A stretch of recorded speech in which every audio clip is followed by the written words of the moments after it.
الحمدللہ وکفی والصلاة والسلام علی عبادہ الذین اصطفیٰ خصوصاً علی افضلہم وخاتم النبیین محمد الامین وعلی آلہ وصحبہ اجمعین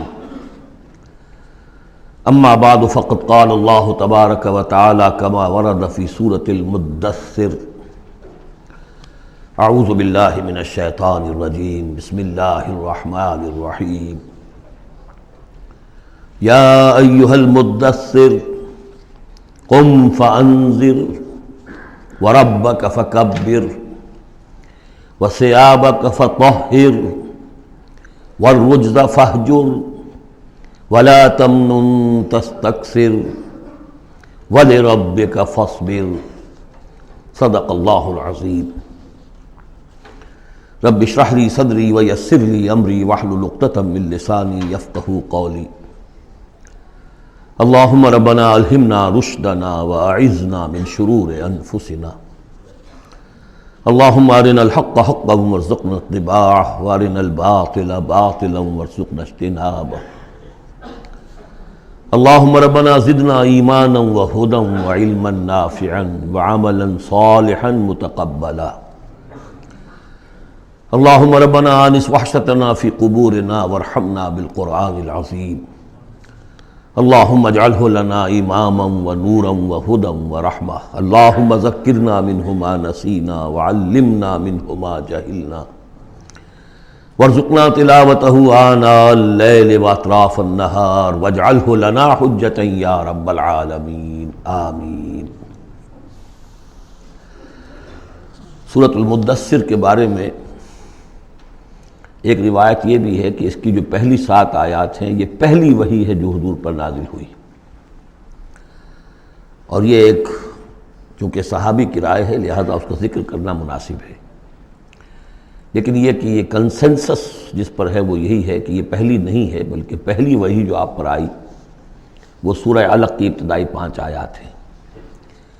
مغالطہ اس وجہ سے ہوا ہے کہ سورہ علق کہ نزول کے بعد جو اس کی آیات ہے شروع کی 5 اور اغلباً سورہ نون کی پہلی 7 آیات، پھر سورہ مزمل کی 10 آیات، ان کے نزول کے بعد پھر کچھ وقفہ رہا ہے۔ اس وقفے کے دوران جو ہے حضور پر خاصی طبیعت کے اندر بے چینی کی کیفیت طاری رہی، آپ چاہتے تھے کہ جلد از جلد یہ قرآن نازل ہو، لیکن اللہ تعالیٰ کی اپنی ایک مشیت تھی، اپنی حکمت کے تحت اس نے اس کا نظام بنایا تھا۔ اسی دوران میں اللہ تعالیٰ نے حضرت اسرافیل کو حضور کی تعلیم پر معمور کر دیا تھا، یعنی تعلیم جو ہے حضور کی وہ دنیاوی طریقے سے نہیں ہوئی کہ کسی کے سامنے زانو تلمس طے کیا ہو، الف باتا سیکھا ہو اور پھر اس کے بعد کتابیں پڑھی ہو، نہیں، اس اعتبار سے آپ امی محض تھے، دی ان لیٹرڈ ون۔ ہم یہ نہیں کہیں گے کہ آپ معاذ اللہ ثم معاذ اللہ جاہل تھے، نہیں، لیکن یہ کہ آپ نے اس طریقے سے تعلیم حاصل نہیں کی تھی جیسے کہ دنیا میں ہوتی ہے، لیکن یہ کہ شوق جو قرآن مجید کا آپ کو تھا اس کی وجہ سے آپ کو جلدی، اور جب یہ وقفہ ہوتا تھا تو بہت شام گزرتا تھا، اور تعلیم اس دوران میں ہو رہی ہے حضرت اسرافیل کے ذریعے۔ پھر وہ واقعہ پیش آیا جو پہلے بھی میں آپ کو بتا چکا ہوں کہ حضور فرماتے ہیں کہ اپنی اسی شش و پنج میں جب کہ مجھ پر صدمے کی کیفیت تھی، میں ایک روز غار حرا سے نیچے اتر رہا تھا کہ آواز آئی یا محمد۔ میں نے ادھر ادھر دیکھا، دائیں بائیں پیچھے، سامنے کوئی نظر نہیں آیا، تو کچھ خوف سا طاری ہوا طبیعت پر، بربنائے طب بشری۔ تھوڑی دیر چند قدم آگے گیا، پھر یا محمد، پھر وہی کیفیت ہوئی میرے ساتھ۔ اب زیادہ تشویش لاحق ہو گئی، کوئی نظر نہیں آ رہا، پکار رہا ہے کوئی۔ تیسری مرتبہ یا محمد کہا تو اچانک آپ کی نگاہ اٹھی تو حضرت جبرائیل، وہی فرشتہ کہ جو غار حرا میں آیا تھا، اس کو آپ نے دیکھا کہ وہ پورے افق پر اس طریقے سے ہے کہ پورا افق اس سے بھر گیا ہے، اصل ملک کی صورت میں دیکھا۔ غار حرا میں کس کیفیت میں آیا تھا یہ بعد میں آپ کو بتاؤں گا، لیکن یہ کہ وہ مشابہت تو ایسی تھی کہ حضور نے پہچان لیا کہ یہ وہی فرشتہ ہے جو غار حرا میں آیا تھا، لیکن یہ کہ شکل یہ بالکل مختلف، یہ اصل ملک کی شکل تھی جس کو دیکھا ہے آپ نے ان آنکھوں سے۔ تو اس پر آپ پر دہشت طاری ہوئی ہے اور آپ گھر آئے ہیں، اور آپ پر کپ کپ اسی طاری تھی جیسے پہلی وحی کے وقت ہوئی تھی کیفیت، وہی اس کے بعد بھی ہوئی ہے۔ پھر یہ سورہ مدثر کی یہ 7 آیات آپ پر نازل ہوئی ہے۔ تو اس حوالے سے یہ پہلی وحی ہے، لیکن پہلی وحی ہے پہلی فترت کے بعد، پہلا وقفہ جو ہوا وحی کے اندر، اس کے بعد پہلی وحی ہے۔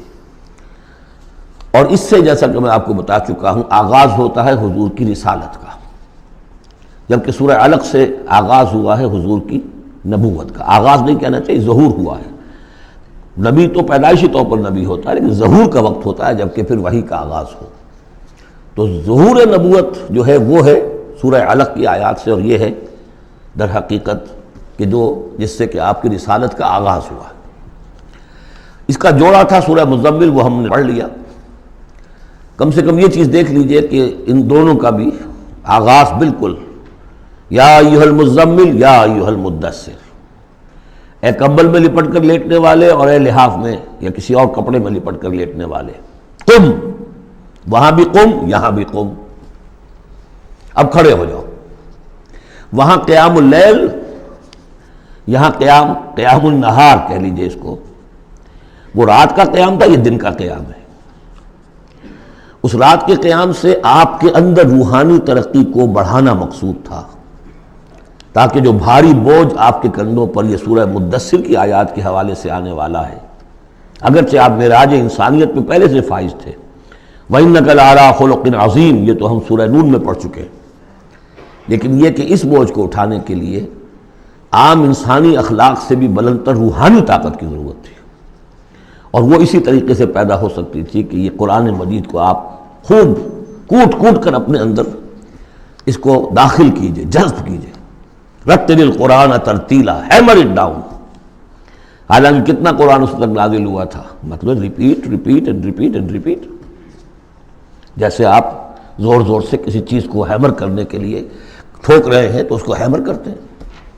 تو میں تو یہی لفظ استعمال کرتا ہوں، قرآن کو hammer it down into your heart, آپ کے دل میں، آپ کے پورے وجود میں یہ سرات کر جائے، جس کو اقبال نے خوبصورتی سے کہا، چوبہ جہاں در رفت جہاں دیگر شود، جب جان کے اندر یہ قرآن سرایت کرتا ہے۔ اب یہ جو سورہ مدثر ہے، اس میں البتہ اس کی پہلی 3 آیات بڑی اہم ہیں، اور اس کو اچھی طرح سمجھ لیجئے، ایک ایک آیت کو سمجھیے۔ یا ایھا المزمل یا ایھا المدثر، ان دونوں سے ایک بات سمجھ لیجئے کہ حضور کی زندگی کا ایک خاص دور ہے جو ان کے پس منظر میں ہے، جب آپ پر غور و فکر کا، سوچ بچار کا غلبہ ہو گیا تھا۔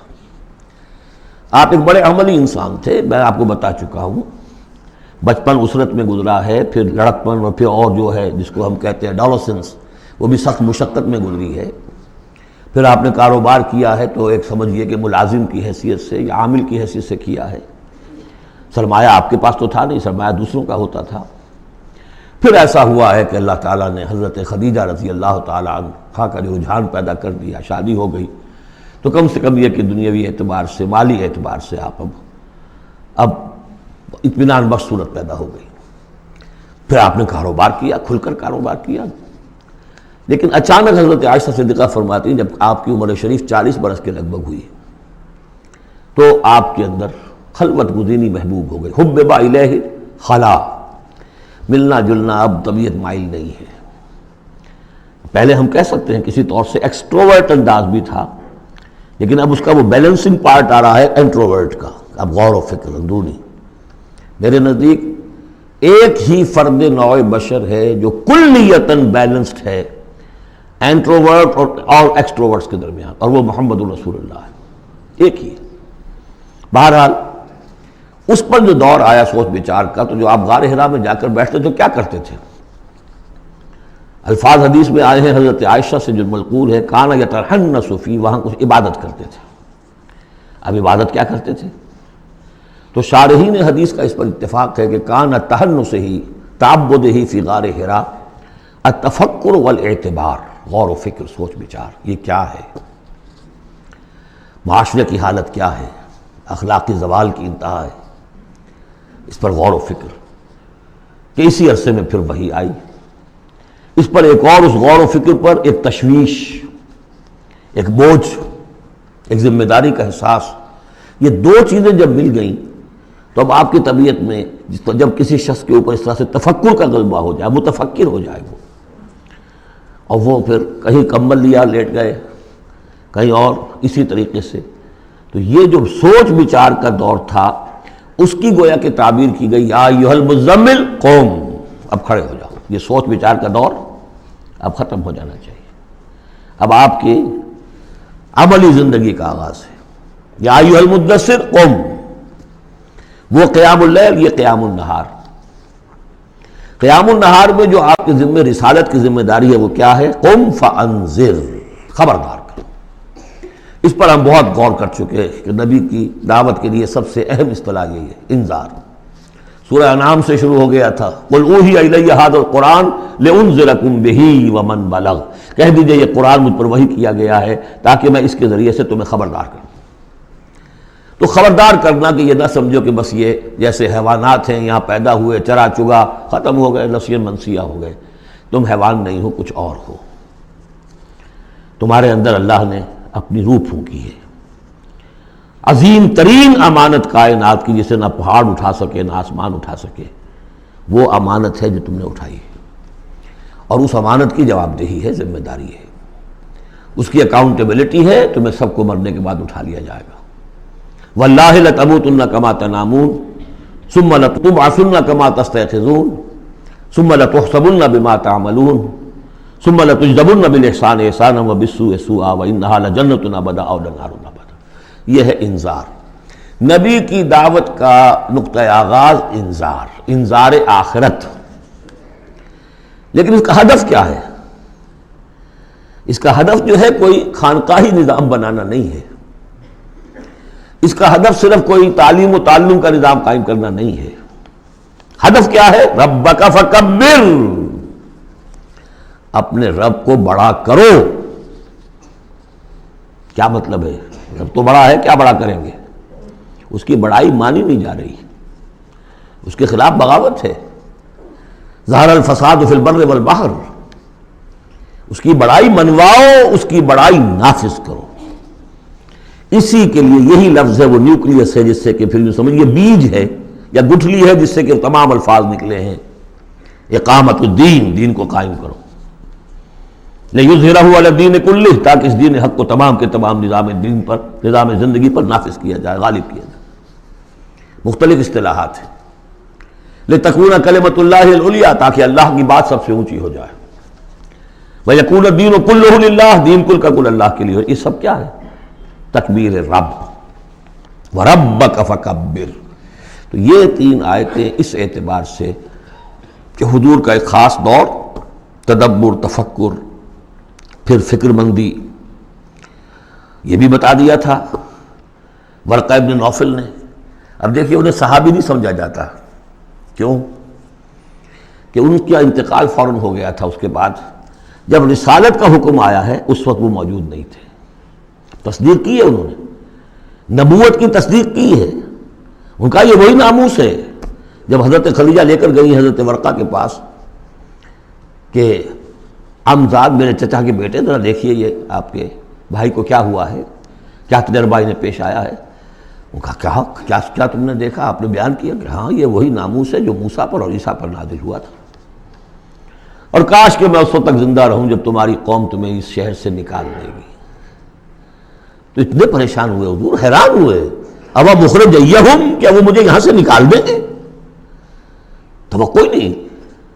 وہ تو مجھ سے بڑی محبت کرتے ہیں، میرے قدموں تلے اپنی نگاہیں بچھاتے ہیں، ہر جگہ مجھے خوش آمدید کہا جاتا ہے، کیسے ممکن مجھے نکال دیں گے؟ کہا کہ نہیں، یہ پیغام جس کے ذمے بھی آیا ہے اس پیغام کا پہنچانا، اس کی قوم اس کی دشمن ہو جاتی ہے. تو اب یہ تشویش ہے نا حضور کو. یہ دور ہے در حقیقت یا ایھا المزمل قم، یا ایھا المدثر قم. اب یہ جوڑے ہونے کا کانسیپٹ بھی سامنے ہو گیا. وہ قم اللیل ہے اور یہ قم فی النہار ہے. یہاں دعوت اور رسالت کا معاملہ ہے، کیونکہ ان آیات کے نزول سے قبل ابھی آپ کو اپنی دعوت کی تبلیغ کا حکم ملا ہی نہیں تھا. تو چونکہ ورقہ ابن نوفل کا انتقال ہو گیا، ان کا شمار جو ہے صحابہ میں نہیں ہوتا۔ اب اس کے بعد مزید جو آیات ہیں، وَثِيَابَكَ فَطَهِّرْ، اپنے کپڑوں کو پاک کر رکھنے کا اہتمام کیجیے۔ اب ان کی بہت صوفیانہ طرز پہ بھی تعبیر کی گئی ہے۔ ثیاب سے مطلب جو ہے وہ کپڑے نہیں ہیں صرف، بلکہ دل بھی ہے۔ وَالرُّجْزَ فَاجُر، ہر قسم کی گندگی سے، گندگی ظاہری ہو اور یا باطنی ہو۔ باطنی گندگی ہے کہ اللہ کے سوا کسی اور سے لو لگی ہوئی ہو، اس شرک کو اندر سے کاٹیے، اور کوئی نجاست ہے تو اس کو باہر سے صاف کیجیے۔ وَلَا تَمْنُنْ تَسْتَكْثِرْ، اور دیکھیے ایسا نہ کیجیے کہ کسی پر احسان دھرے کہ آپ کو جواب میں اس سے بھلا خیر کوئی ملے۔ آدمی کرتا ہے میں دے رہا ہوں یہ ملے گا واپس، یہ بھی کبھی دے گا، آپ اس کو زیادہ چاہنے کی توقع بھی نہ دیجیے۔ یہ تو عام ترجمہ کیا گیا ہے، لیکن مجھے پسند ہے جو مولانا اصلاحی صاحب نے ترجمہ کیا ہے۔ وَلَا تَمْنَنْ، منن کے معنی توڑنے کے بھی ہوتے ہیں، کاٹ دینا۔ وَلَا تَمْنُنْ، دیکھو اپنی اس جد و جہد کو، اپنی اس جو بھی آپ کے ذمہ فرض منصبی عائد کیا گیا ہے اس کے ضمن میں اپنی کوشش کو منقطع نہ کر دینا، جو بھی حالات ہوں جاری رکھنا۔ تستکثر، بہت بڑے نتیجے نکلیں گے انشاءاللہ، کثرت کے ساتھ آپ کو وقت تو لگے گا، لیکن یہ کہ پھر آپ کا جو ہے بول بالا ہوگا۔ وَلِرَبِّكَ فَاصْبِرْ، اور اپنے رب کے لیے صبر کیجیے۔ اور یہ میں عرض کر چکا ہوں، صبر کے ساتھ لام آ جائے تو انتظار کیجیے، اپنے رب کے حکم کا انتظار کیا کیجیے، جو بھی حکم آئے اس پر عمل کیجیے۔ یہ 7 آیات ہیں۔ تو یوں سمجھیے کہ اس سورت کا ایک خاص جو ہے مناسبت قائم ہوتی ہے سورہ علق سے۔ پہلے حصے میں تو حضور سے یہ خطاب آ گیا، مکمل ہو گیا 7 آیات میں۔ اب اس کے بعد 3 آیات میں قیامت کا نقشہ کھینچا گیا۔ فَإِذَا نُقِرَ فِي النَّاقُورِ، جب سور میں پھونکا جائے گا، فَذَلِكَ يَوْمَئِذٍ يَوْمٌ عَسِيرٌ، تو وہ دن بہت سخت دن ہوگا۔ عَلَى الْكَافِرِينَ غَيْرُ يَسِيرٌ، کافروں پر وہ ہلکا نہیں ہوگا۔ یہ وہی دن ہے جس کے بارے میں سورہ مزمل میں ہم پڑھ چکے ہیں۔ یومن یجعل الولدان شیبا السماء منفطر بہ، پھٹ پڑنے کو ہے آسمان اس کے ساتھ، اور وہ دن ایسا ہے کہ جو بچوں کو بوڑھا کر دے گا۔ اور تیسرا حصہ وہی ذرنی، جیسا کہ سورہ مزمل میں بھی ہم دیکھ چکے، سورہ نور میں بھی دیکھ چکے۔ وَذَرْنِي وَمَنْ خَلَقْتُ وَحِيدًا، چھوڑیے مجھ کو اور اس کو جس کو میں نے بنایا ہے اکلوتا، اکیلا۔ اس کے بارے میں اجماع ہے کہ یہ آیات جو ہیں ولید بن مغیرہ کے لیے نازل ہوئی۔ بڑی جائیدادیں تھیں اس کی دونوں شہروں میں، قریتین عظیم جو ایک مکہ اور ایک طائف ٹوین سٹیز تھی، اور اس کی جائیداد، اس کے باغات، پیسے بہت، اللہ نے اولاد بہت دی تھی۔ خود یہ اکلوتا تھا اپنے ماں باپ کا، وحیدہ بنایا میں نے اسے، اکیلا تھا وہ۔ وَجَعَلْتُ لَهُ مَالًا مَمْدُودًا، اور اسے میں نے بہت سا مال دے دیا جو پھیلا ہوا مال ہے، شہروں کے اندر جائیداد ہے بکھری ہوئی ہے۔ وَبَنِينَ شُهُودًا، اور بیٹے میں نے دیے اسے جو اس کے نگاہوں کے سامنے رہتے ہیں۔ یہ بھی کسی شخص کی توانگری اور مرفہ الحالی کی علامت ہے کہ بیٹے اس کی نگاہوں کے سامنے ہوں، وہ ایکسپورٹ نہ ہو گئے ہوں امریکہ اور یورپ، معلوم ہوا کہ وہ تو گئے ہوئے ہیں بیٹے، ان کو دیکھنے کو بھی آنکھیں ترستی ہیں، سمجھے آپ، وہ تو پھر معلوم ہوا کہ کوئی بڑی ہی پتلی حالت ہے۔ شہودہ، بیٹے سامنے موجود ہیں۔ وَمَهَّدتُّ لَهُ تَمْهِيدًا، میں نے اس کے لیے خوب بستر بچھا دیا تھا، خوب تمہید کی تھی۔ ثُمَّ يَطْمَعُ أَنْ أَزِيدَ، پھر وہ چاہتا ہے کہ میں اور بھی دوں اسے، کلا، بس اب نہیں۔ إِنَّهُ كَانَ لِآيَاتِنَا عَنِيدًا، یقیناً وہ ہماری آیات کا مخالف اور دشمن بن گیا۔ وہ یہ تھا کہ ذہین بھی بہت تھا یہ شخص، اور یہ محسوس کرتا تھا کہ جو وہ محمد کہہ رہے ہیں ٹھیک ہے، لیکن یہ کہ یہ ساری میری جائیدادیں، میرے رشتے، میری دوستیاں، میری چودراہٹ، اس سب کا رسک میں کیسے لے لوں؟ تو یہی وہ شخص ہے جو سب سے زیادہ کمپرومائز کے لیے آپ پر زور ڈالتا تھا کہ محمد اس طرح نہ کرو، کچھ نہ کچھ اپنی بات منوا لو، کچھ لوگوں کی مانو۔ یہ جو رفٹ پڑ رہی ہے، a house divided amongst itself can not stand, Quraysh جو ہیں آپس میں تقسیم ہو جائیں گے تو پھر ہماری حیثیت کیا رہے گی؟ بہت مدبر انسان تھا، ایسا نہیں تھا کہ، تو یہ اس کی ساری ذہانت اور فطانت جو ہے، جس کو آپ ورلڈلی وائز کہتے ہیں، وہ بہت ذہین تھا اس اعتبار سے، اس دنیا کے حوالے سے۔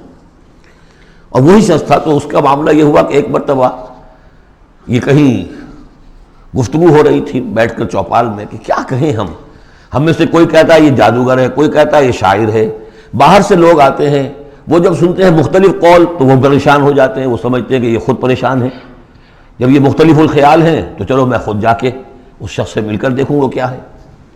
تو اس سے بہتر یہ کہ ہم ایکا کریں، ایک بات کہیں۔ تو اب یہ کہ کیا کہیں، اس پر مسئلہ پیدا ہو گیا۔ تو اب یہ کہ یہ گیا تھا حضور کے پاس بات کرنے، اور وہاں انہیں کچھ اندیشہ ہوا کہ یہ تو کچھ اثر ہو گیا، معلوم ہوتا بدل گیا، یہ واپس آیا ہے، پوچھا کہ کیا خیال ہے، کیا ہم اسے کہیں کہ شاعر ہے؟ کہ نہیں، میں شاعروں سے مجھ سے خوب واقف ہوں، جو محمد کلام پیش کر رہے ہیں وہ شعر نہیں ہے، شاعر نہیں، کچھ اور چیز۔ اچھا ہم کاہن کہہ دیں انہیں؟ کہ نہیں نہیں، میری کاہنوں سے تعلقات ہیں، دوستیاں ہیں، میں جانتا ہوں کاہنوں کا کردار کیسا ہوتا ہے، کاہن کے قول کیسا ہوتا ہے، وہ ذو معنیین بات کرتے ہیں، ادھر بھی لگ جائے ادھر بھی لگ جائے، یہ کرتا ہے دو ٹوک بات، تو پھر کیا کہیں؟ ان کو یہ سمجھ میں آیا کہ یہ تو گیا، اس پر تو جادو چل گیا محمد کا۔ لیکن اس نے جب تیور دیکھے تو کہا، یہ کہا جا سکتا ہے کہ یہ جادو ہے جو منقول ہے، پیچھے سے چلا آ رہا ہے۔ اب یہ جو اس کی گفتگو میں جو اس کی رد و قضا ہوئی ہوگی، ضمیر نے ملامت کی، کچھ نے ضمیر کو دبایا، کچھ اپنی مصلحتوں کو سامنے رکھ کر جو بات، اس کا ایک نقشہ کھینچا گیا ہے یہاں، فصاحت و بلاغت کی انتہا ہے۔ سأرهقه صعودا، میں اسے چڑھائی چڑھواؤں گا، وہ عذاب جو ہم پہلے پڑھ چکے ہیں، یسلکہ عذابا صعدا، وہ عذاب کے جو جس کی سختی اور شدت بڑھتی چلی جائے۔ انہ فکر وقدر، اس نے غور کیا، کچھ اندازہ کیا کہ حق کو ماننے کا کیا نتیجہ نکلتا ہے، نہ ماننے کا کیا نتیجہ نکلتا ہے، وہ بیلنس بنا رہا ہے اپنے ذہن میں۔ انہ فکر وقدر فقتل کیف قدر، تو ہلاک ہو جائے، کیسا غلط اس نے اندازہ ٹھہرایا۔ ثم قتل کیف قدر، پھر ہلاک ہو جائے، کیسا غلط اندازہ ٹھہرایا۔ ثم نظر، پھر اس نے ذرا دیکھا، جیسے کہ کہہ رہا غور و فکر، لوگ دیکھیں غور و فکر کر رہا ہے۔ ثم عبس وبصر، پھر ذرا وہ اپنا منہ بسورا اور ماتھے کے اوپر بھی کچھ وہ بل لے آیا۔ ثم ادبر واستکبر، اور پھر ذرا اس نے تکبر کے ساتھ اپنی پیچھے کو مڑا۔ فقال ان ھذا الا سحر یؤثر، اس نے کہا نہیں بس ٹھیک ہے، یہ جادو ہے جو چلا آ رہا ہے، محمد کا کلام جو ہے جادو ہے، جادو اثر تو ہے۔ ان ھذا الا قول البشر، لیکن ہے بہرحال یہ انسانی کلام، یہ جو محمد کا دعویٰ ہے کہ یہ اللہ کا کلام ہے، یہ نہیں۔ سأصلیہ سقر، اب اس پر جو اللہ کا غضب بھڑک رہا ہے، ان قریب میں اس کو ڈالوں گا آگ میں، وما ادراک ما سقر، اور تمہیں کیا معلوم کہ وہ سقر کیا ہے، لا تبقی ولا تذر، نہ باقی رہنے دے گی نہ چھوڑے گی، موت بھی نہیں آئے گی۔ لواحۃ للبشر، انسان کی کھال کو جھلس ڈالے گی۔ علیہا 19، اور اس پر 19 ہیں داروغہ، سرہنگ 19۔ یہاں تک تو یہ یوں سمجھیے کہ اسی آہنگ میں بات چلی آ رہی ہے، وہی چھوٹی چھوٹی آیتیں، وہی انداز، وہی فلو۔ آگے بڑی طویل آیت آ گئی ہے، یہ بالکل سورہ مزمل کی طرح ہے۔ وہاں جو طویل پھر آیت آئی ہے جس پر کہ ایک پورا رکوع مشتمل ہے، وہ بعد میں نازل ہوئی ہے، تو یہ آیت بھی بعد میں نازل ہوئی ہے۔ لوگوں نے کہا بھائی 19 کیا، کچھ تماشا بنا لیا لوگوں نے، اچھا بھائی 19 ہی فرشتے صرف وہاں، تو کوئی ڈر کی بات نہیں ہے۔ کسی نے کہا 10 کو تو میں نبٹ لوں گا، باقی کا تم بندوبست کر لینا، 19 ہی ہے نا، تو ایسی کون سی بڑی تعداد ہے۔ تو یہ جو استہزاء کا موضوع بنا ہے، اس پر یہ آیت اتری، وما جعلنا اصحاب النار الا ملائکہ، اور یہ جہنم کے جو داروغہ ہیں ہم نے وہ فرشتوں کو بنایا ہے، وہ انسان نہیں ہے جو تم یہ ایک ایک آدمی 10 کو سنبھال لے گا۔ وما جعلنا عدتهم الا فتنة للذین کفروا، یہ تعداد جو ہم نے تمہیں بتا دی ہے ان کی، وہ صرف اس لیے کہ کافروں کے لیے ایک جانچ ہو جائے، پرکھ ہو جائے۔ لیستیقن الذین اوتوا الکتاب، تاکہ اوتوا الکتاب جنہیں کتاب دی گئی تھی انہیں یقین آ جائے۔ تو یہ روایت ترمذی ہے، ترمذی شریف میں روایت موجود ہے کہ یہ در حقیقت 19 کا عدد تورات میں موجود تھا، لہذا اہل کتاب کے لیے تو گویا کہ ان کے لیے ایک یقین کرنے کی بنیاد بن گئی۔ لیستیقن الذین اوتوا الکتاب ویزداد الذین آمنوا ایمانا، اہل ایمان کے تو ایمان میں اضافہ ہوگا، وہ تو جو بھی اللہ کی طرف سے وہی پڑھ کر سنائیں گے محمد رسول اللہ، ان کا ایمان کامل ہے، ان کے ایمان میں اضافہ ہوگا۔ ولا یرتاب الذین اوتوا الکتاب والمؤمنون، اور تاکہ نہ شک میں پڑے نہ تو وہ اہل کتاب جن کو پہلی کتاب دی گئی تھی اور نہ مسلمان۔ وَلَيَقُولَ الَّذِينَ فِي قُلُوبِهِم مَرَضٌ، اور تاکہ کہیں وہ لوگ جن کے دلوں میں روگ ہے، جو حق کو ماننا نہیں چاہتے۔ والکافرون، اور کافر جو طے کر چکے ہیں کہ ہم نے کسی صورت ماننا ہی نہیں ہے۔ ماذا اراد اللہ بہذا، مسئلہ یہ کیا اللہ نے 19 کا آزاد کر کے کیا مراد ہے اس سے۔ کذالک یضل اللہ من یشاء، اسی طرح اللہ تعالیٰ گمراہ کر دیتا ہے جس کو چاہتا ہے، ویہدی من یشاء، اور ہدایت دیتا ہے جس کو چاہتا ہے۔ وما یعلم جنود ربک الا هو، اور تیرے رب کے جو لشکر ہیں انہیں تو کوئی جانتا ہی نہیں سوائے اس کے. وما ہی الا ذکر للبشر، اور یہ جو آیات قرآنیہ ہیں، یہ مؤنث آیا ہے تو آیات کے اوپر اس کو لے جائیے، یہ کچھ نہیں ہے سوائے اس کے کہ انسانوں کے لیے یاد دہانی ہے، نصیحت ہے، تذکیر ہے، تذکرہ ہے. اب یہ 31ویں آیت تھی کہ جو اتنی لمبی تھی، وما جعلنا اصحاب النار الا ملائکہ سے شروع ہو کر یہ صاحب بتا رہا ہے کہ اس کا اسلوب مختلف ہے، یہ یا مدنی دور کی ہے یا یہ کہ بہرحال یعنی یوں سمجھیے کہ ہجرت سے متصل قبل کی، جیسے وہ آیت میں آپ کو بتا چکا ہوں. اب یہاں سے پھر وہی آہنگ شروع ہو رہا ہے جو پہلے تھا. کلا والقمر واللیل اذ ادبر والصبح اذا اسفر انہا لإحدی الکبر. کیوں نہیں، قسم ہے چاند کی، اور قسم ہے رات کی جبکہ وہ پیٹھ موڑے، پیٹھ پھیرے جانے لگے. والصبح اذا اسفر، اور قسم ہے صبح کی جبکہ وہ روشن ہو جاتی ہے، روشن کر دیتی ہے. اس میں اشارہ ہو رہا ہے در حقیقت کہ فترت وحی کی رات چلی آ رہی تھی. 600 برس سے نزول وحی کا سلسلہ منقطع تھا، وہ جس کا انہوں نے جنات میں تذکرہ کیا تھا من بعد کتاب موسیٰ. اس میں بس روشنی ہوتی تھی تو ایسی ہی جیسے کہ مستعار روشنی چاند کی روشنی ہوتی ہے جو راتوں کو بھی ہوتی ہے، بس اس درجے میں ہدایت آسمانی اور ہدایت خداوندی دنیا میں رہ گئی تھی. لیکن اب محمد الرسول اللہ کی رسالت و نبوت کا خورشید طلوع ہو گیا ہے، اب دن روشن ہو گیا. کلا والقمر واللیل اذ ادبر والصبح اذا اسفر، ان تین کو قسموں کو ذرا یاد رکھیے گا، یہ آگے چل کر بڑی اہمیت کے ساتھ ان کا حوالہ پھر آئے گا کہ رات کی تاریکی تھی، اب رات جا رہی ہے، اور اس میں جو تھی صرف چاند کی روشنی تھی جو مستعار تھی. سابقہ نبوتوں کی تعلیم وغیرہ جو بھی تھی باقی تھی، کچھ بگڑ گئی، کچھ تھی، کچھ پولیوٹڈ ہو گئی، کچھ صحیح تھی.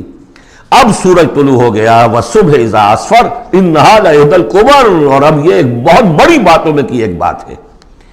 نبوت محمدی کوئی معمولی بات نہیں، رسالت محمد انہا لإحدی الکبر نذیرا للبشر، خبردار کرنے کے لیے انسانوں کے لیے.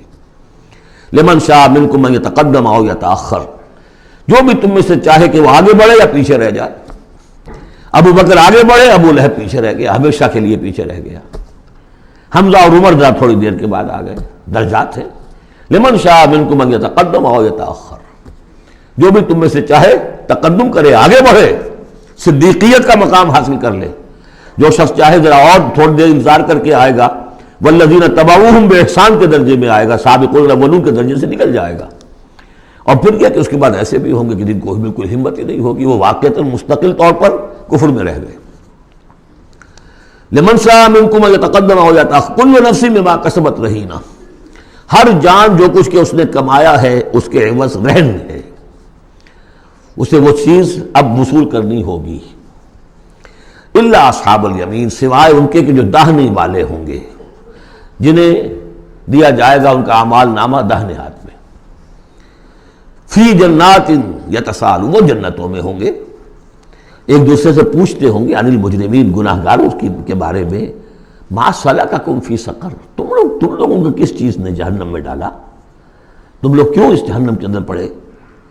قالوا لم نک من المصلین، وہ کہیں گے کہ ہم نہیں تھے نماز پڑھنے والے. ولم نک نطعم المسکین، اور ہم نہیں تھے مسکین کو کھانا کھلانے والے. وکنا نخوض مع الخائضین، اور ہم تو ایسے ہی بس مذاق ہی میں لگے رہے، بال کی کھال اتارتے رہے، ہم نے سنجیدگی سے سوچا ہی نہیں. وَكُنَّا نُكَذِّبُ بِيَوْمِ الدِّينِ، اور سب سے بڑھ کر یہ last but not the least, ہم جزا و سزا کے دن کا انکار کرتے رہے.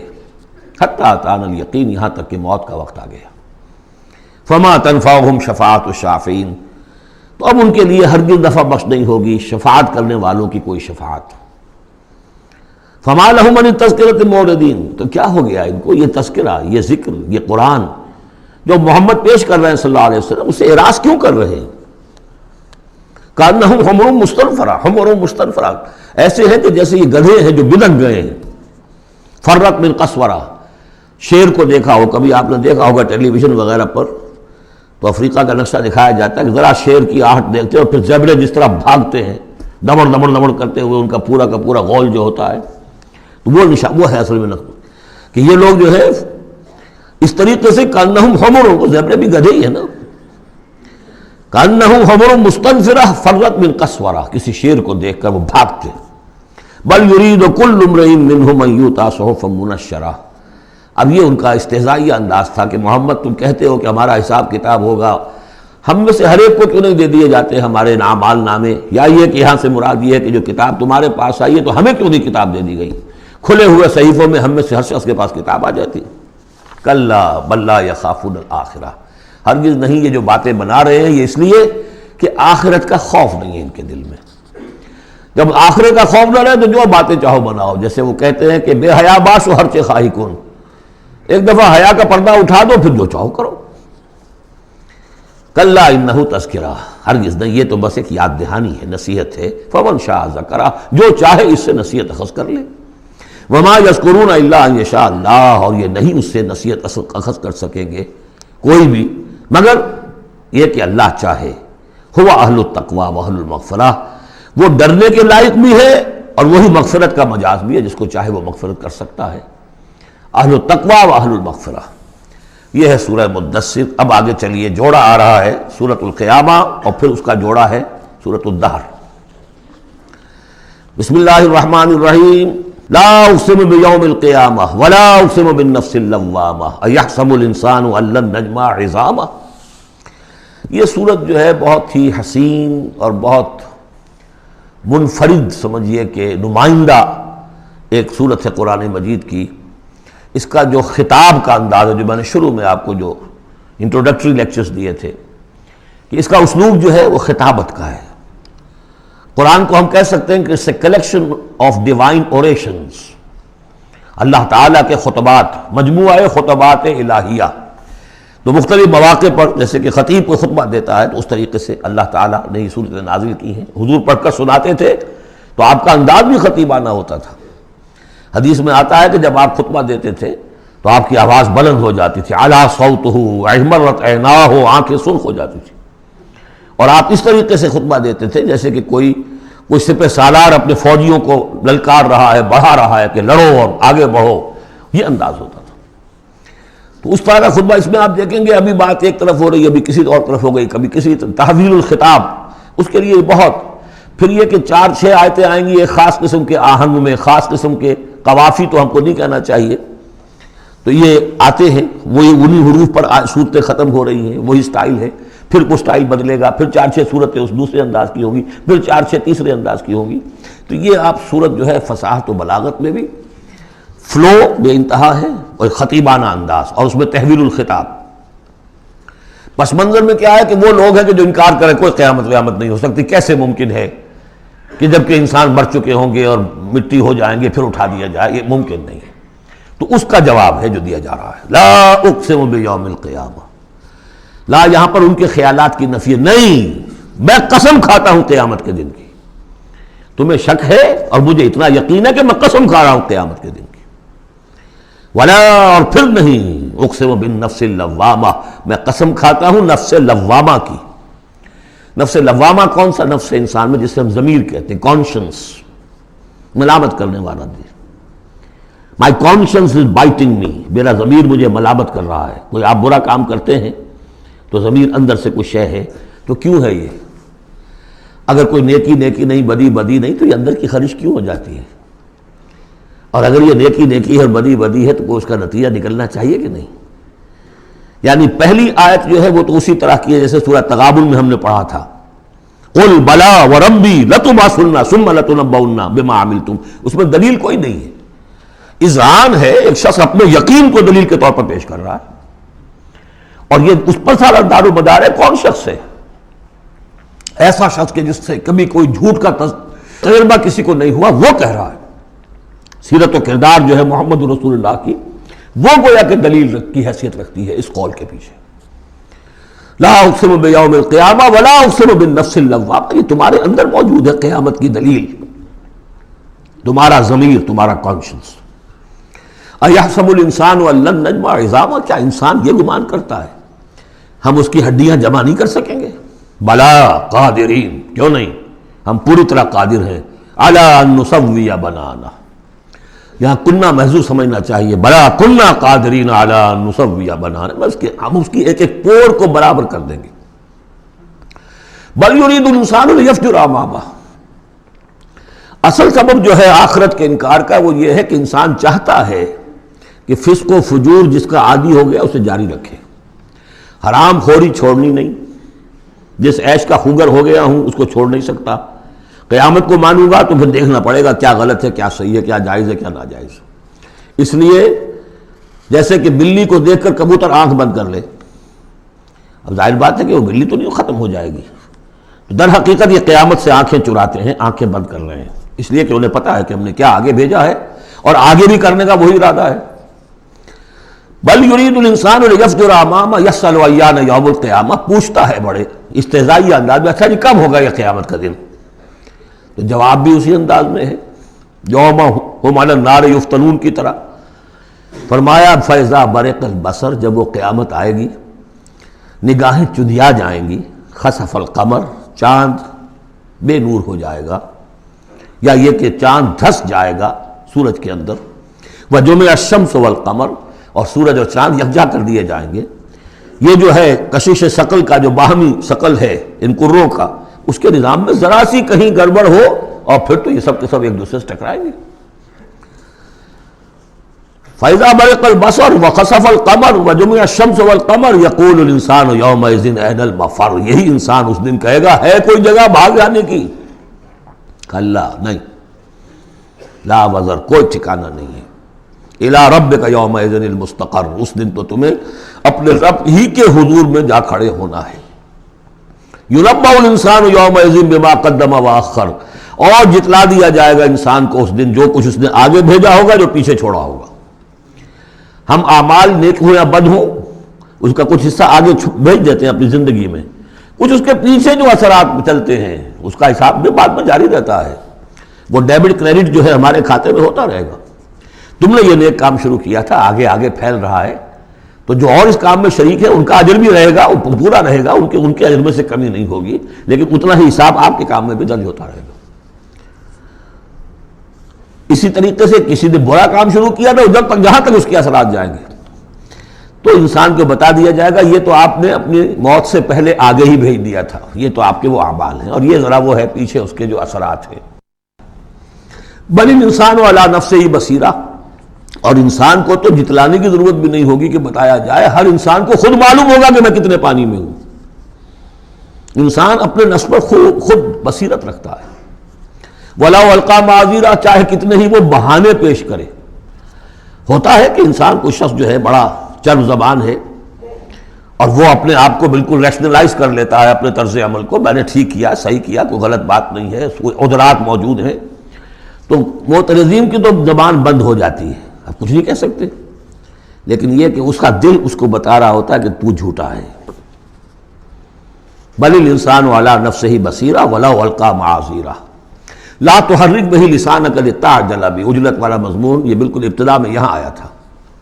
اے نبی آپ اس قرآن کے، اب دیکھیے اب گفتگو حضور سے شروع ہو گئی، ابھی تک انسان جو منکرین تھے ان کی بات ہو رہی تھی، شروع میں امامہ، عظامہ، قیامہ، اور اس کے بعد بصر، قمر، مفر، وزر، مستقر، اب یہ پھر اس کے بعد بصیرہ، معاذیرہ، اب اس کے بعد اور بدل رہے ہیں۔ لا تحرک بہ لسانک لتعجل بہ، آپ اس قرآن کے ذریعے سے اپنی قرآن کے ساتھ اپنی زبان کو تیزی سے حرکت نہ دیں کہ جلدی سے آپ اس کو یاد کر لیں۔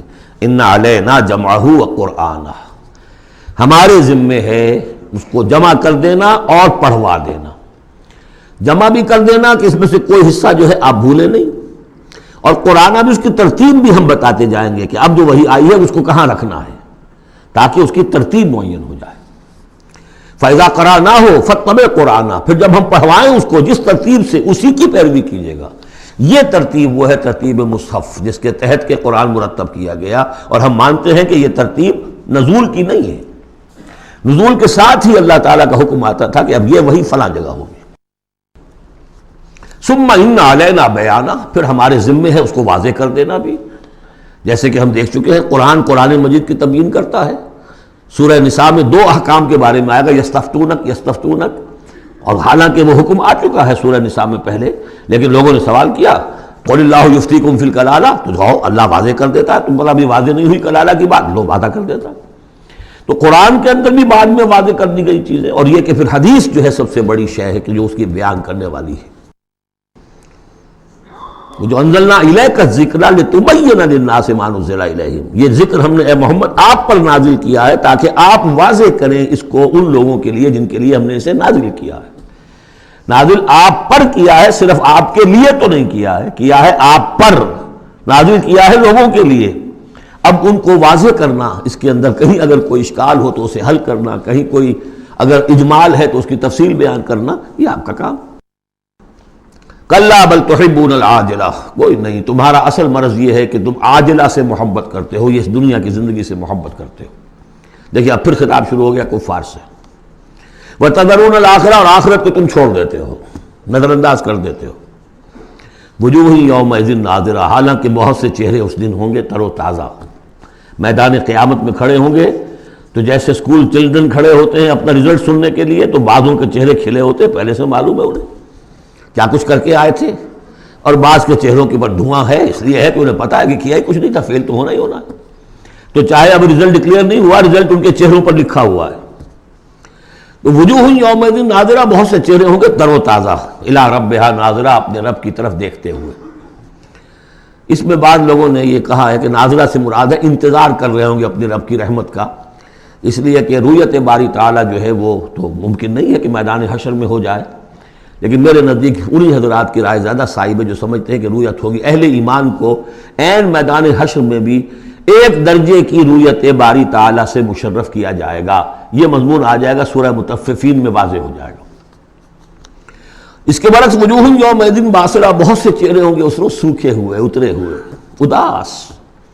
تظن ان یفعل بہا فاقرہ، ان کو یقین ہوگا کہ اب ان کے ساتھ وہ سلوک ہوگا جو ان کی ریڑھ کی ہڈیاں توڑ کے رکھ دے گا.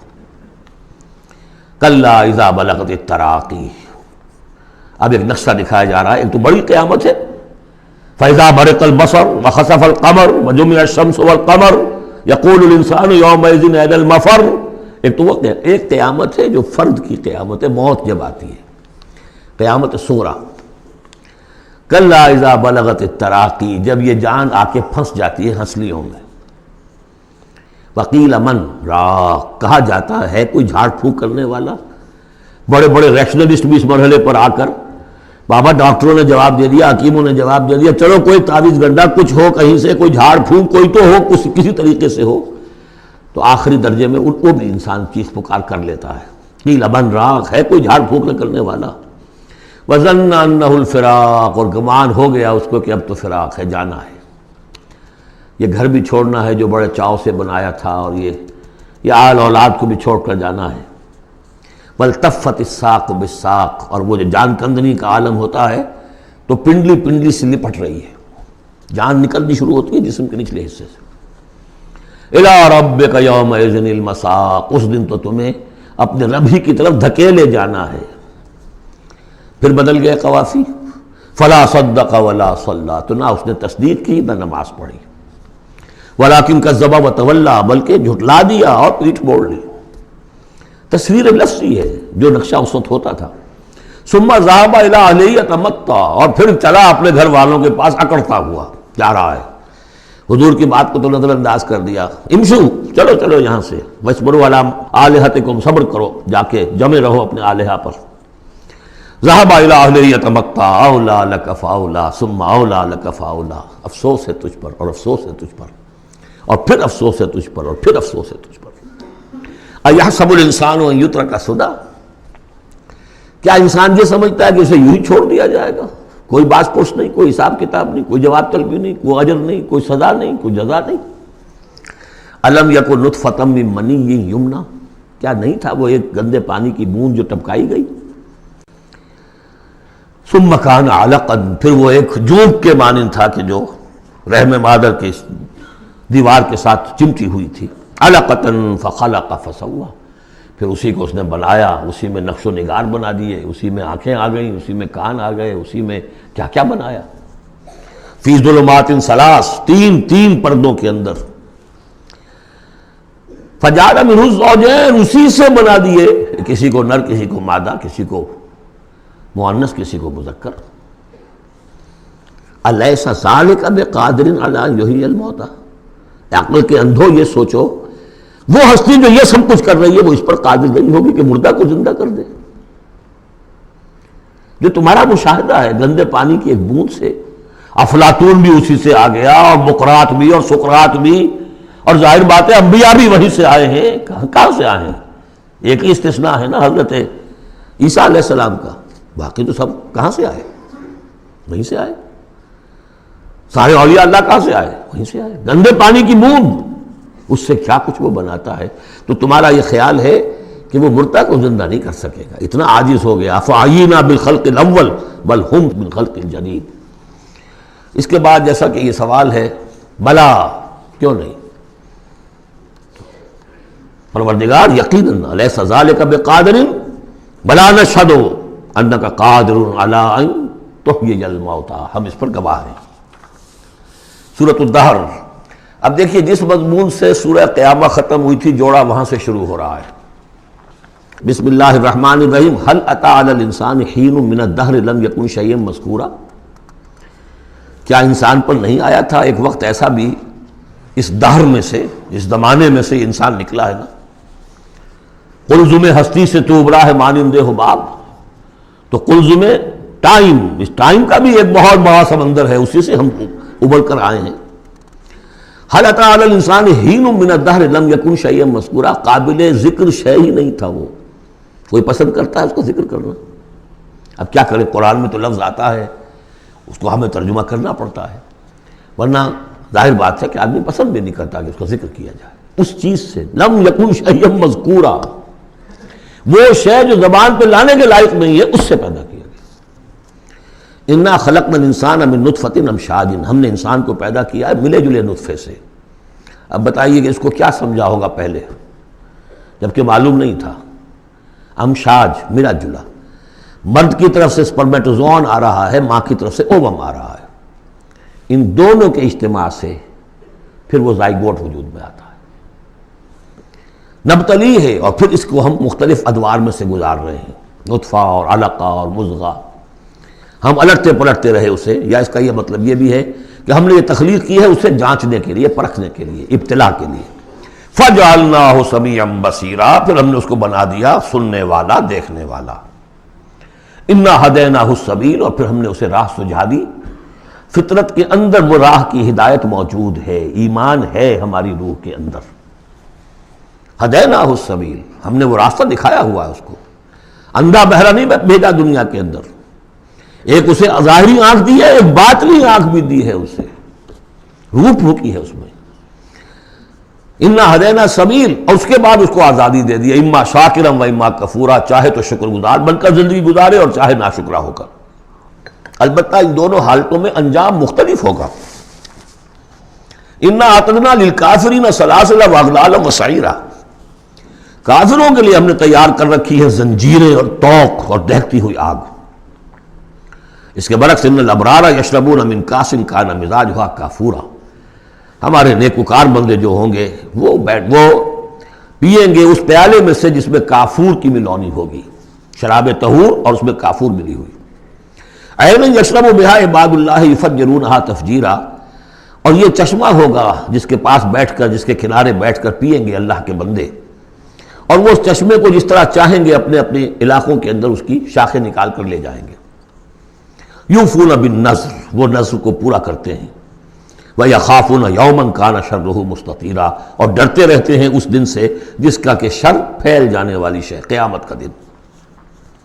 وَيُطْعِمُونَ الطَّعَامَ عَلَىٰ حُبِّهِ مِسْكِينًا وَيَتِيمًا وَأَسِيرًا، اور کھانا کھلاتے ہیں وہ اس کی محبت پر یا اس کی محبت کے علی الرغم، دونوں ترجمے اس کے، اللہ کی محبت میں کھلاتے ہیں کھانا، یا اس کھانے یا مال کی محبت کے علی الرغم کھلاتے ہیں۔ نفس میں تو اس کے بخل ہے، شوق ہے، لیکن یہ کہ اس شوق کے خلاف وہ کام کر رہا ہے، حل چلا رہا ہے اپنے اس دل کے اندر۔ متصدقین، ان المصدقین والمصدقات وقرضوا اللہ قرضا حسنا، مسکینا ویتیما واسیرا، مسکین کو، یتیم کو اور اسیر کو۔ انما نطعمکم لوجہ اللہ، یہ بھی کہتے جاتے ہیں ہم آپ کو یہ کھانا کھلا رہے ہیں صرف اللہ کو راضی کرنے کے لیے۔ لا نرید منکم جزاء ولا شکورا، آپ سے ہمیں نہ کوئی بدلہ چاہیے، یہاں تک کہ شکریہ بھی نہیں چاہیے، ہم تو جو کام کر رہے ہیں صرف اپنے رب کو راضی کرنے کے لیے۔ انا نخاف من ربنا یوما عبوسا قمطریرا، ہمیں ڈر ہے اپنے رب کی طرف سے ایک ایسے دن کا کہ جس کی اداسی جو ہے وہ بڑی سختی ہوگی. قمطریرا، عبوسا قمطریرا کہتے ہیں کسی شخص کو جس کے چہرے پہ کبھی مسکراہٹ آتی نہ ہو، منہ سے قمطریرا ہے. وہ دن ایسا ہوگا کہ اس دن کسی کے چہرے پر مسکراہٹ نظر نہیں آئے گی. فوقاہم اللہ شر ذلک اليوم، تو اس دن کے شر سے اللہ تعالیٰ اپنے ان بندوں کو بچا لے گا. وَلَقَّاهُمْ نَضْرَةً وَسُرُورًا، اور ان کو ملاقات کرا دے گا ان کے لیے تو اب جو وہاں پر استقبال کرنے والی ہوگی تر و تازگی اور سرور اور مسرت. وَجَزَاهُمْ بِمَا صَبَرُوا، اور بدلہ دے گا انہیں ان کے صبر کا، جو انہوں نے صبر کیا دنیا میں، حلال پر اکتفا کی، اپنے فرائض ادا کیے، چاہے فاقے آ گئے، چاہے جان دینی پڑ گئی، تو اس کے ان صبر کے بدلے میں انہیں ملے گا جنت رہنے کے لیے، حریر ریشم پوشاک کے لیے پہننے کے لیے. متکئین فیہا علی الارائک، بیٹھے ہوئے ہوں گے اس میں تختوں کے اوپر. لا یرون فیہا شمسا ولا زمہریرا، نہیں دیکھیں گے اس میں کوئی سختی نہ دھوپ کی اور نہ ٹھر کی. زمہریر بہت سخت سردی جس میں کب کبھی طاری ہو جائے، دھوپ جو ہے سخت تیز گرم، یہ شکل ہوگی نہیں، معتدل موسم ہر وقت.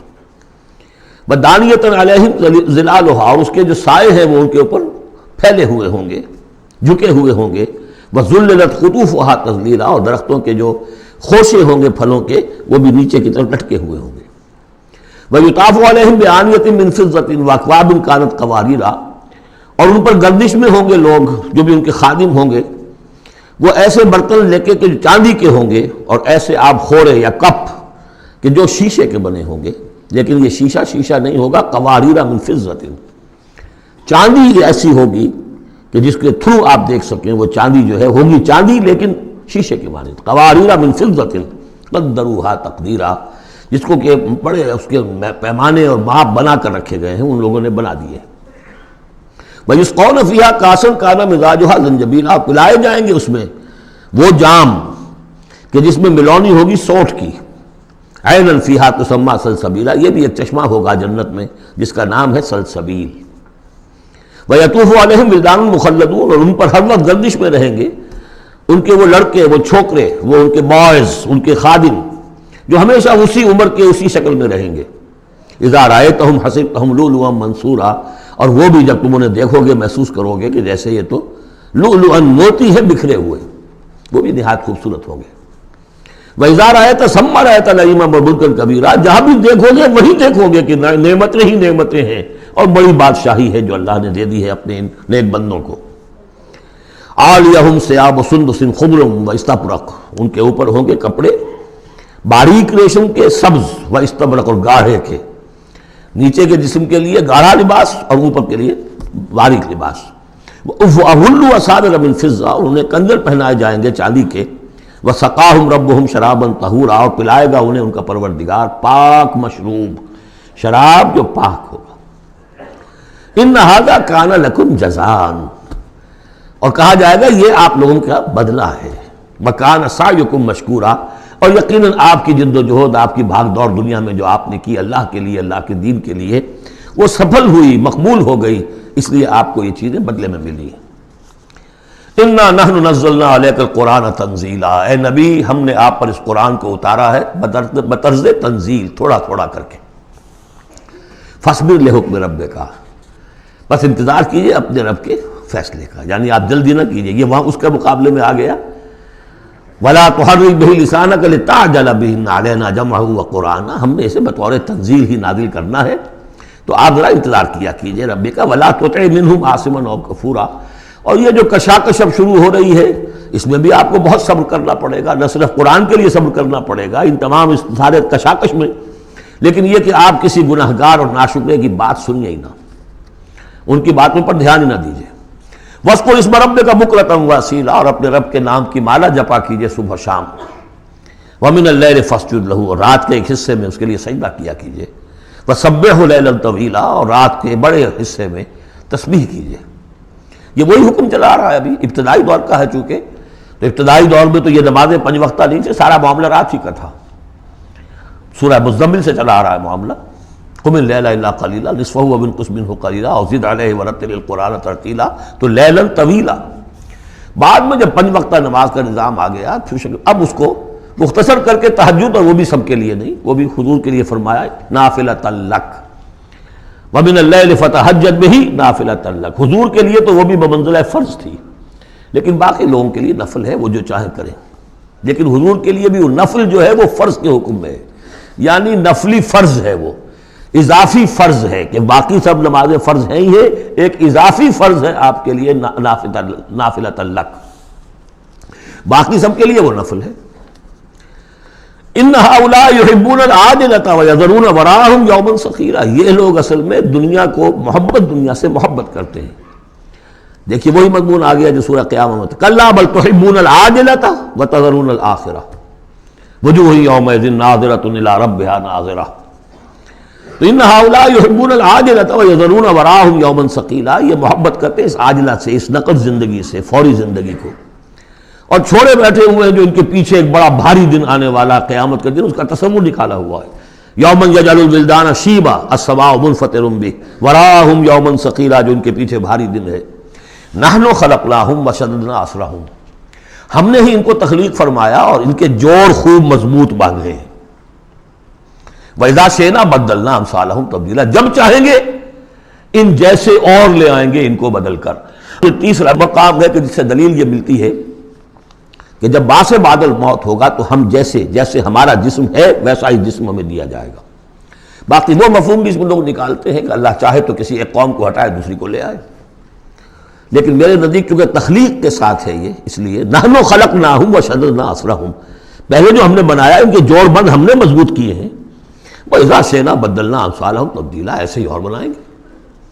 ان هذه تذکرہ، یقیناً یہ تو ایک یاد دہانی ہے، نصیحت ہے۔ فَمَنْ شَاءَ اتَّخَذَ إِلَىٰ رَبِّهِ سَبِيلًا، تو جو چاہے اپنے رب کی طرف، اپنے پروردگار کی طرف راستہ اختیار کر لے، سلوک، اللہ کی طرف سلوک، سیر اللہ، اللہ کی طرف آگے بڑھنا، تقرب اللہ، سیر اللہ، سلوک اللہ، مختلف اصطلاحات ہیں۔ وما تشاءون الا ان یشاء اللہ، اور تمہارے چاہے کچھ نہیں ہو سکتا جب تک کہ اللہ نہ چاہے۔ ان اللہ کان علیما حکیما، یقیناً اللہ تعالیٰ سب کچھ جاننے والا ہے، کمال حکمت والا۔ یدخل من یشاء فی رحمتہ، وہ داخل کرے گا اپنی رحمت میں جس کو چاہے گا۔ اب اس میں یشاء کا فاعل یہ بھی ہو سکتا ہے جو چاہے گا کہ داخل ہو، یعنی ومن اراد الآخرۃ وسعى لها سعیها وهو مؤمن، جس شخص نے آخرت کو اپنا اصل مقصود بنا لیا اور اس کے لیے محنت کی ویسی جیسی کہ اس کے لیے محنت کی جانی چاہیے اور وہ مومن ہو، فاولئک کان سعیہم مشکورا، ان کی سعی اور جہد جو ہے اللہ کے ہاں قبول ہوگی۔ تو دونوں اس کے ترجمے ہو سکتے ہیں، اللہ چاہے گا، اور ظاہر بات ہے کہ کوئی بھی کام ہو چاہے اس دنیا کا ہو آخرت کا ہو، ان دونوں مشیتوں کے ملنے سے ہوتا ہے۔ میں نے چاہا کہ اس شے کو اٹھاؤں، اللہ کا اذن ہوا تو میں اٹھا سکتا ہوں، ورنہ نہیں۔ تو کوئی کام بھی ہم نہیں کر سکتے۔ میں نے آپ سے عرض کیا تھا اہل سنت کے ہاں ہمارے اعمال بھی مخلوق ہیں اللہ کے، واللہ خلقکم وما تعملون، اللہ نے تمہیں بھی پیدا کیا اور جو تمہارے عمل ہیں ان کو بھی پیدا اللہ کرتا ہے۔ ہم کاسب اعمال ہیں اپنے نیت اور ارادے کی وجہ سے، لیکن خالق اعمال اللہ ہی ہے۔ وما تشاءون الا ان یشاء اللہ ان اللہ کان علیما حکیما یدخل من یشاء فی رحمتہ والظالمین اعد لهم عذابا علیما، باقی رہ گئے ظالم، گناہگار، مشرک، ان کے لیے تو اس نے خوب تیار کیا ہوا ہے بہت ہی دردناک، المناک، تکلیف دہ عذاب۔ اللہم اعذنا من ذالک، اللہم اجرنا من ذالک، ربنا تقبل منا انک انت السمیع العلیم وتب علینا انک انت التواب الرحیم۔ بارک اللہ لی ولکم فی القرآن العظیم ونفعنی وإیاکم بالآیات والذکر الحکیم۔